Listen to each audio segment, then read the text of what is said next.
నేను చేసే స్వీట్ పేరు కొబ్బరి లౌజు. దానికి కావాల్సింది కొబ్బరి, బెల్లం.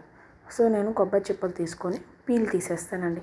పీలు తీసేసి అలా మన దగ్గర ఎన్ని చిప్పలు ఉంటాయని పీల్ తీసేసి పక్కన పెట్టుకుంటా. సన్న సన్న ముక్కలుగా కట్ చేసి.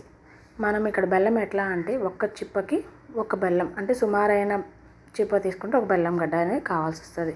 సో కొబ్బరి ముక్కలు చేసి పక్కన పెట్టుకుంటాను. అలానే బెల్లం కూడా నేను కట్ చేసి పక్కన పెట్టుకుంటున్నానండి. దాని తర్వాత ఇది ఏమవుతుంది, పక్కన పెట్టేసిన తర్వాత కొబ్బరిని గ్రైండ్ చేసి పక్కన పెట్టేస్తాను. బెల్లము మనము కరగనివ్వాలి. సో దానికి తగినంత వాటర్ నేను సగం టీ గ్లాస్ వాటర్ అనేది పోసి బెల్లం గడ్డలని కలగనిస్తున్నా. బెల్లం గడ్డలన్నీ కరిగిపోయాక లోపల మనం వడకడతాం. వడకట్టే దేనికి అంటే సన్న సన్న పీసెస్ ఏమన్నా ఉంటే బెల్లంలో అంతా మనకి పోతుంది, తినేటప్పుడు నోటి తగలకుండా నీట్గా ఉంటుంది. సో వడకట్టాక మళ్ళీ పెట్టి దాన్ని ఉడకనిస్తున్నానండి.